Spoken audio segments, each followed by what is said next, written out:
नमस्कार, मैं हूं सपना पांडे और आप देख रहे हैं दैनिक भास्कर उत्तराखंड उत्तर प्रदेश।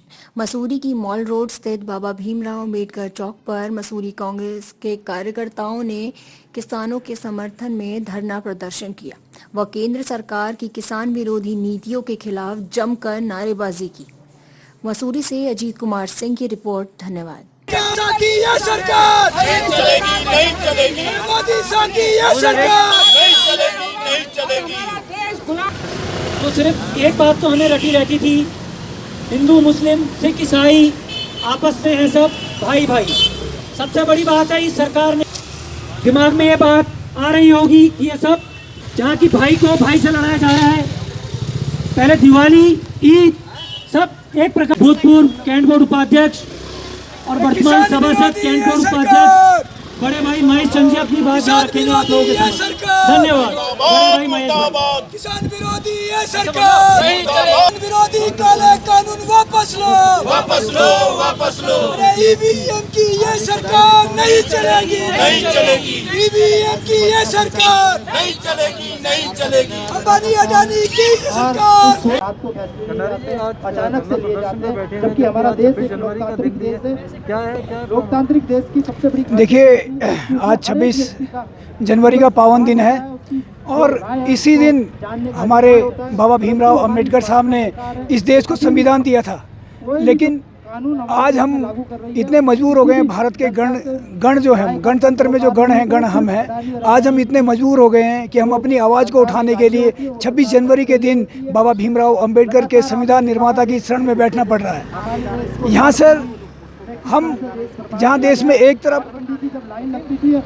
26 जनवरी की परेड हो रही है तो दूसरी तरफ किसानों की परेड भी हो रही है, जो कि इस देश के लिए बड़ा दुर्भाग्यपूर्ण है। भाइयों, आपके माध्यम से निवेदन करना चाहूँगा कि जो आज भारत के किसान की पीड़ा है, हम भी एक किसान हैं, हम पहाड़ के छोटे किसान हैं, हमारी भी वही पीड़ा है। लेकिन ये मोदी और शाह की जो सरकार है, अंबानी और अडानी की सरकार है, ये किसी भी तरह की जनता की आवाज़ को सुनना नहीं चाहती। इस आवाज़ को, किसानों के जो खिलाफ जो ये कानून लाए गए हैं, उन की आवाज़ को इस गूंगी बहरी सरकार तक पहुंचाने के लिए आज हम इस धरने पर बैठे हैं, ताकि ये आवाज़ 26 जनवरी के दिन बाबा भीमराव अंबेडकर के संरक्षण में मोदी के कानों में जाए और उन्हें ये एहसास हो कि जो संविधान बाबा भीमराव अंबेडकर ने दिया उसमें लोगों की सुनी जानी चाहिए, किसानों की सुनी जानी चाहिए, युवाओं की सुनी जानी चाहिए। इसलिए हमने ये धरना दिया। रात को फैसले अचानक से लिए जाते हैं, जबकि हमारा देश एक लोकतांत्रिक देश है। लोकतांत्रिक देश की सबसे बड़ी देखिए,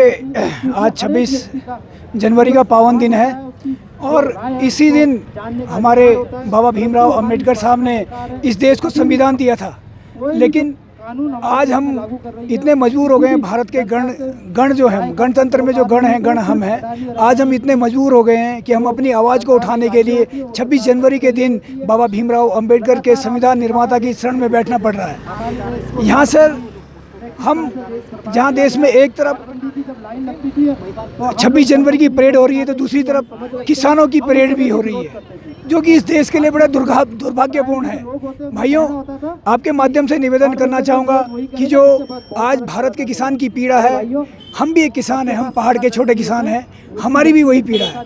लेकिन ये मोदी और शाह की जो सरकार है, अंबानी और अडानी की सरकार है, ये किसी भी तरह की जनता की आवाज़ को सुनना नहीं चाहती। इस आवाज़ को, किसानों के जो खिलाफ जो ये कानून लाए गए हैं, उन की आवाज़ को इस गूंगी बहरी सरकार तक पहुंचाने के लिए आज हम इस धरने पर बैठे हैं, ताकि ये आवाज़ 26 जनवरी के दिन बाबा भीमराव अंबेडकर के संरक्षण में मोदी के कानों में जाए और उन्हें ये एहसास हो कि जो संविधान बाबा भीमराव अंबेडकर ने दिया उसमें लोगों की सुनी जानी चाहिए, किसानों की सुनी जानी चाहिए, युवाओं की सुनी जानी चाहिए। इसलिए हमने ये धरना दिया। सर्वप्रथम समस्त देशवासियों को आज के गणतंत्र दिवस की हार्दिक शुभकामनाएं और बधाई।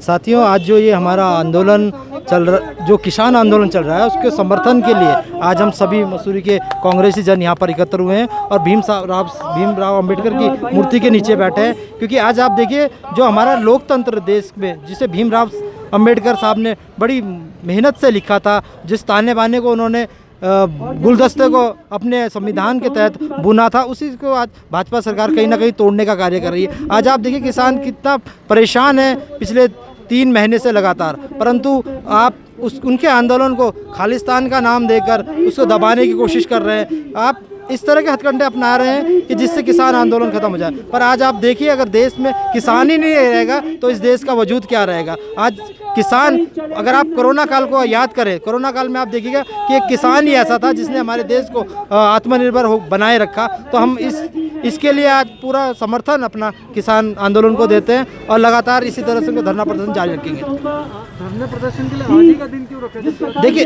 धरने प्रदर्शन का दिन आज इसलिए रखा गया कि कहीं ना कहीं हमारा लोकतंत्र, अगर आप इसको गौर करेंगे तो कहीं ना कहीं आज लोकतंत्र पे ही आघात किया जा रहा है। देखिए, भीमराव साहब अम्बेडकर ने हर वर्ग, हर धर्म, हर जाति को लेकर हमारा संविधान लिखा था। देश का संविधान में सभी, जो किसी भी जाति या किसी वर्ग का साथ भेदभाव नहीं किया जाता, परंतु आज किस तरह से देखिए आप लोकतंत्र में कहीं पे हिंदू राष्ट्र के नाम पर, कहीं पर संघ के नाम पर उसको तोड़ने का कार्य किया जा रहा है। तो इसीलिए हमने किया, आज भीमराव अम्बेडकर से ज़्यादा अच्छा दिन इस आंदोलन के लिए नहीं हो सकता। आपने भरे मंच से जितने भी यहाँ के जो प्रतिनिधि थे उनके सामने लंढौर को जो है, लंढौर के विकास ना होने की बात कही है। आपका दर्द हमने देखा है। आप बताइए, आपकी क्या क्या योजनाओं को लेकर आप यहाँ के प्रतिनिधियों से वार्ता करना चाहते हैं? किस किस विषय में आपकी योजनाएं हैं यहाँ के बारे में? मैं इतना समझदार तो नहीं हूँ कि अपनी जनप्रतिनिधियों को सलाह दे सकूँ, क्योंकि जो जनप्रतिनिधि क्षेत्र के विकास को ध्यान में रखकर अपना मैनिफेस्टो बना सकता है तो निश्चित रूप से उस पर अमल भी कर सकता है। पर मैनिफेस्टो इलेक्शन तक बन जाता है धरू भाई, और यदि वो जनप्रतिनिधि उस इलेक्शन के मैनिफेस्टो में आस्था रखकर अगले दिन से ही काम शुरू कर दे तो ना मुझ जैसे व्यापारी को, ताजिर को मंच पे आना पड़ेगा, और ना आपको और मुझे कहीं ना कहीं उन अव्यवस्थाओं से जूझना पड़ेगा जो अव्यवस्थाएं किसी भी एक क्षेत्र का हिस्सा हो जाती है और परमानेंट हो जाती है। मैं आपसे बहुत छोटा सा एक सवाल करता हूं कि मैं 15-16 साल का था तब से इस ध्वजा को प्रणाम कर रहा हूं, जो भी मुझे सिखाया गया मेरे पारिवारिक संस्कारों ने, मेरी पढ़ाई ने। पर एक 35 साल के सफ़र में अगर हम एक लंढौर चौक की व्यवस्था को नहीं संभाल सकते तो क्या हमारी संवेदनाएं बिल्कुल नहीं? क्या हमारी कार्य प्रणाली इतनी बदबूदार और बेकार हो गई है कि हम एक दूसरे का ख्याल में रखते हुए, मेरी किसी के से व्यक्तिगत कोई दुश्मनी या बहुत ज़्यादा शब्दों का धनी तो मैं नहीं हूँ, पर एक मन होता है आदमी का कि एक पुरानी मॉल रोड, हम लोग सुनते आए हैं कि हम लोग पुरानी मॉल रोड गुरुद्वारे से चार्जवेल गेट तक थी, आज पिक्चर पैलेस से लाइब्रेरी तक कंसोलिडेट कर दी गई उस रोड को। तो जो व्यवस्था वहाँ है वो यहाँ ले आओ, बात ख़त्म। लाइट अगर वहाँ लगती हो यहाँ भी लगा दो, सड़क वहाँ बनती हो यहाँ भी बनवा दो, वैसे ही बनवा दो। पर लंढौर के हिस्से में सब स्टैंडर्ड ठेकेदार आएगा, लाइटें जब जलेंगी जब एसडीओ साहब को फ़ोन करना पड़ेगा। घंटा, शर्म आती है उस अखबार को पढ़ते हुए जिसमें लिखा गया कि घंटा घर की लाइट इसलिए कट गई क्योंकि नगर पालिका ने 4 लाख रुपए देने थे। मैं भी मानता हूँ मेरी दुकान में भी दिक्कतें होंगी, मेरे घर में भी दिक्कतें होंगी, पर क्या हम लोग कभी इस तरह कोई एक बैठक आज तक इस शहर में हुई जिसमें ये बताया गया कि इस क्षेत्र का विकास हो रहा है? आप मैं भी मानता हूँ वोट बैंक का एक हिस्सा होता है, जनप्रतिनिधियों को वोट बैंक को ख्याल में रखते हुए अपने कदम उठाने पड़ते हैं, वो भी कहीं ना कहीं मजबूर होते हैं, पर 1% चीज़ तो हो ही सकती है कहीं ना कहीं।